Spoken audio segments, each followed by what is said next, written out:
Having done a set of Mentor Roulettes as a healer, and a set of Roulettes as a tank, it makes perfect sense to also do a set as a DPS, to have a look at how bad it is, so to speak.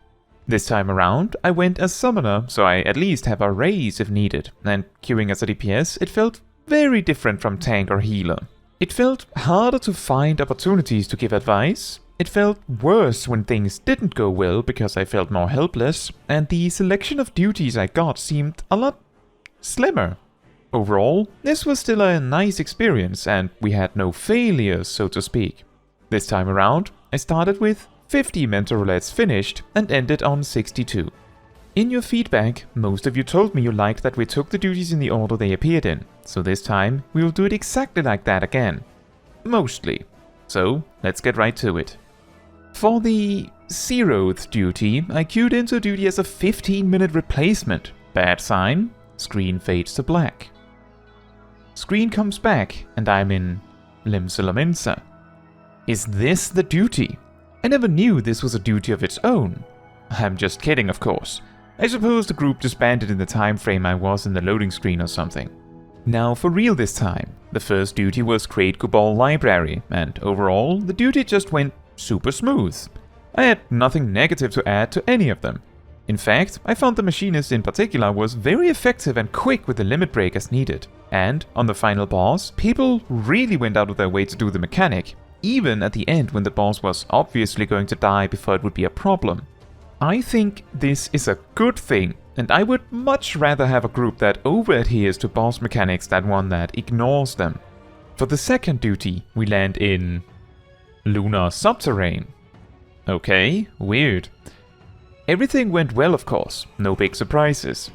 For the positives in particular, the other summoner immediately coordinated by skipping their first Searing Light, so that for the rest of the duty, we aligned Bahamuts and Phoenixes and had Searing Light for every single one. For negative on myself, I died on the second boss because I didn't look closely enough at the knockback lines and pushed the wrong way, so everything just went wrong right there. Despite that, our synced up buffs still matched. For the third duty, we have the classic Turtle Guildhest, and it appears everyone just knows exactly what to do, so there's not really anything to talk about here, it just goes smoothly. For duty 4, we get the Guildhest with Shadow Claw.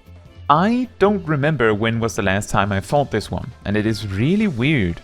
You can only attack the boss, and all the adds that spawn in are invulnerable and simply serve as sources for attacks to appear from. This means that it boils down to a kind of DPS race while avoiding mechanics. For duty 5, the screen fades in and I see Shiva. And then it's just the hard version, so everything went perfectly fine with no issues. The only thing I could point to at all is that I found the timing of the battle voice and divination we got weirdly late. Why were they not used earlier? Doesn't really matter though. For duty 6, we go to Malikah's well. Throughout the duty, there were times where I got a bit concerned about how low the tank dropped in HP, but given no one died, everything was fine throughout. Right at the end of the duty, our Reaper got double sniped, so I offered to teach them how raise invulnerability works, so we had a bit of a talk at the end of the duty and they seemed to appreciate it. For anyone watching that don't know how it works, for 5 seconds after being raised, you are invulnerable to most damage. Unless you do anything other than moving. Using Sprint also removes this invulnerability. For duty 7, I was a 5-minute replacement in Praetorium, apparently. We had a bit of a talk about things like the Mentor Roulette itself, but other than that, we just mowed through the duty. One thing I want to reiterate here is that when a mentor gets Praetorium through Mentor Roulette, it takes just as long as normal, obviously, but you don't get the juicy MSQ Roulette daily bonus. Naturally, I'm here for different reasons, so that makes no difference to me, but it is interesting to consider. In Eorzea, the beast tribes often summon gods to fight in their stead, though your comrades only rarely respond in kind. Which is strange, is it not? For duty 8, I join as a 9-minute replacement, which is concerning. Shiva fades in, again. This shouldn't take 9 minutes if it's hard. but this time it is extreme. Let's just say that this one was rough, but I think it would be better if we finish off with this one, so we will get back to it in a bit. Moving a bit ahead then, for Duty 9 we had the Turtle Guildhest again, but this time it seemed like the group wasn't as well acquainted with it. We didn't fail though. For Duty 10 we had Malikah as well again, and the Reaper was here again. Nice! This time though, everything went smoothly, and there was not really anything to write home about. For Duty 11, we landed in Lunar Subterrane again, and this time I was the one making sure the searing lights were coordinated by skipping one on my end, after some initial confusion at the start. Beyond that, it was just a regular Lunar Subterrane run. For Duty 12, we went to Ghimlyt Dark as the final duty. Once again, everything went smoothly, but there was one weird thing I wanted to highlight. The Dragoon used her cooldowns and their burst perfectly well, all good. Which made it really weird that they not once shared Dragonside with me, or anyone else for that matter. Because of this, I was considering a few options. Either this Dragoon does not know it can be shared, or they had decided they didn't care. I have heard from a reasonable amount of players that using Dragonside on someone else, especially when playing on a controller supposedly, can be awkward. Even more so if you really don't want to use a macro. I concluded this Dragoon probably felt this way, and overall we still got through the duty rather fast, right? And now we return to the Shiva Extreme run. This is a duty I'm actually reasonably well acquainted with, so I was ready to lead this team to victory. So, to start this story, from my observations, the weak links in the group were both healers, that's a bad sign, the Gunbreaker, the Machinist, and the Black Mage. Out of all these, the only crucial problem here is that both healers are weak links. If you saw my first Mentor Roulette video, you may recall that we beat the fight somehow by keeping alive a skeleton crew of like one tank, one healer, and one DPS while trying frantically to raise everyone gradually over the course of the fight. Now, the fight isn't filled to the brim with mechanics, just a few that have to be dealt with in a very specific way, so let's go over some of them. In Phase 1, if Shiva brings out the sword and the shield, she will open with a frontal cone attack that is shared between all players hit, so like an invisible stack marker. During the time she will have the sword and shield, she will also do a frontal cone attack that is not shared, so you only want to stack in front of her for that initial hit. The Black Mage and Machinist rarely stacked for this, if at all. Furthermore, she absolutely can bring out the sword and shield during the ad phase, and she absolutely will. We wiped to this particular discovery specifically, at least once. If she instead brings out a staff, she will apply spread markers, so you have to split up instead. In Phase 3, the way she goes about this is specifically to do circle AoEs in the outer ring of the arena, and then apply the spread markers, alongside filling most of the room with circle AoEs, leaving very few safe spots. This leaves very little options to make sure the players without a spread marker get by unscathed, without coordinating positions beforehand. In general for Phase 3, she seems to replace all sword and shield phases with a bow phase instead. Supposedly, she is able to bring the sword during this phase, but she at least never did against us. The bow phase always starts with her one-shotting everything that isn't behind her. During the bow phase, she also automatically crits all attacks. Overall, it is important to note that Shiva hits really hard, so a very common issue we ran into was that the healers neglected to heal the tanks when distracted by other things, like raising other players. Also, during this phase, she will sometimes make the floor slippery, and shortly into her bow phase, she will fire a line AoE at a player, which pushes everyone hit essentially into the edge of the arena, which places you in an ice boulder that must be destroyed.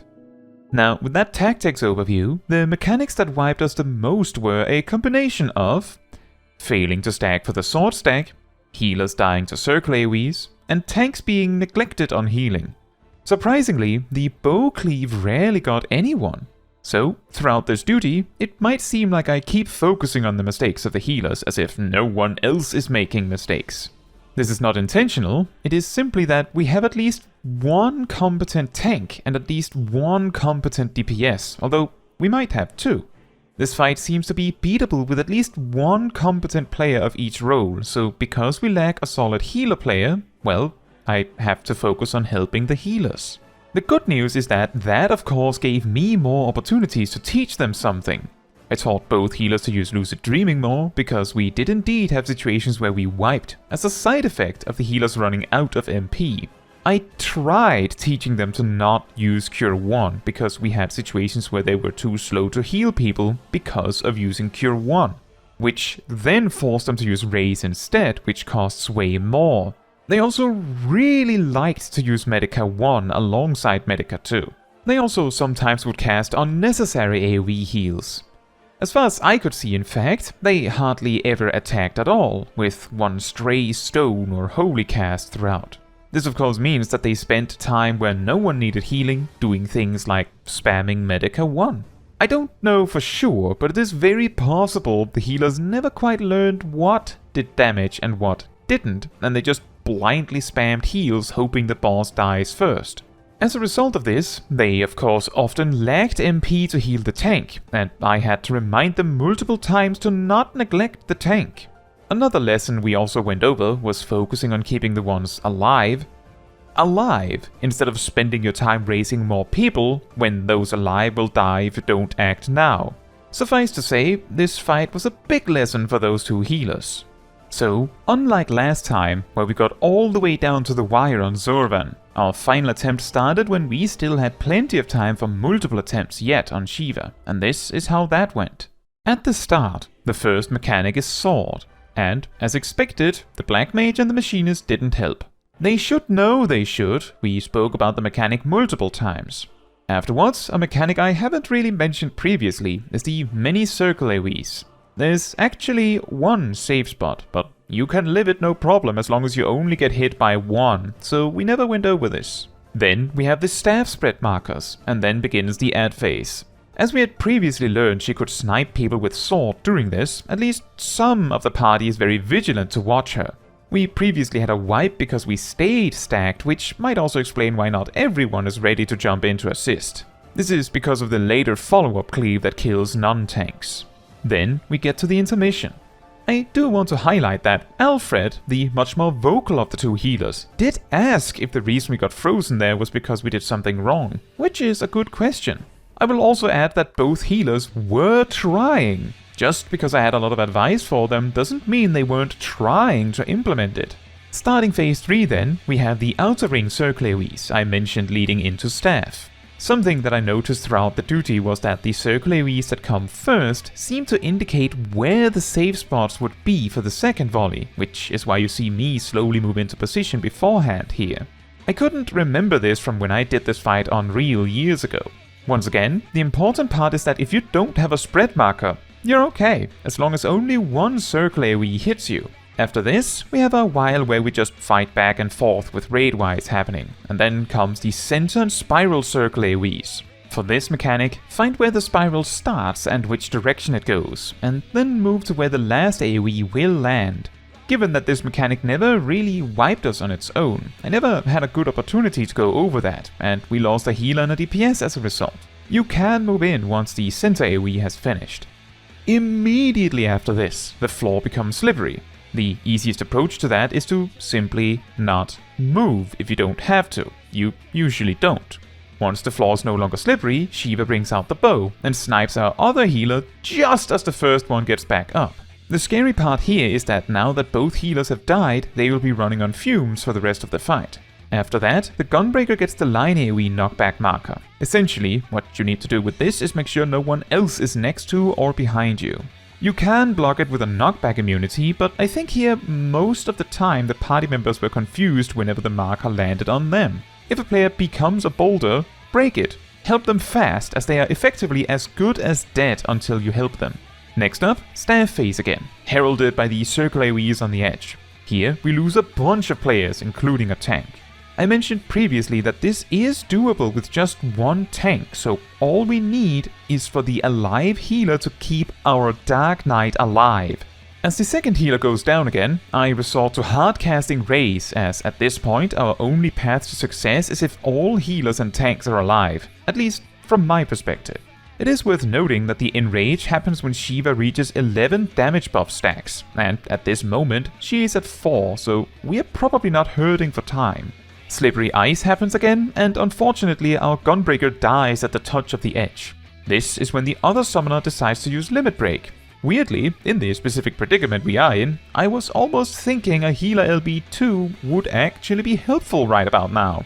Mostly because both healers are so low on MP that it might be worth it as a result, but that doesn't matter. I don't think they would consider that option, and even if they did, no time to explain.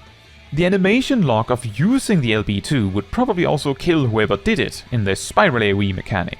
And now we are back down to 1 tank, 1 healer and 2 DPS.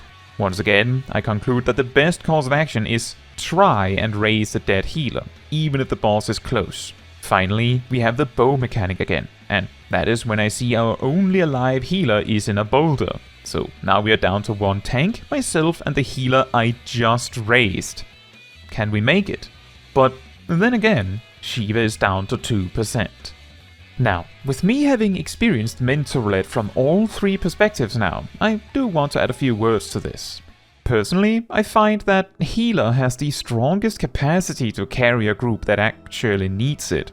Similarly, being the healer gives you a lot more opportunity to look at the rest of your team, allowing you to spot the mistakes. You can also get away with saying more in a fight without losing uptime nearly as much, allowing you to offer the advice in the first place. On second place, if you have a group that is at least okay competent, then a tank can often carry pretty hard. On top of this, if you do spot something worth commenting on and offering help, you can often stop the train completely and give the player the time to respond, since usually you are the one pulling. Finally, as a DPS, if things are going wrong, it often feels like you have little to no agency in that. It was a miracle that I happened to have a raise. I genuinely considered playing Red Mage for this session so that I might have raise and heal. But that would not have been the case on Shiva Extreme. On another point, I also found the variety of duties that healers were offered more interesting than DPS. Based on those factors, I have a feeling that I might be doing Mentor Roulettes primarily as a healer looking forward. Probably as a Sage in particular. So, I hope I can help the Sprouts as a resident Sage mentor from here on out. Now, that is all for this video. Thank you so much for watching. If you would like to support me and my channel more directly, you can become a member like these wonderful people here.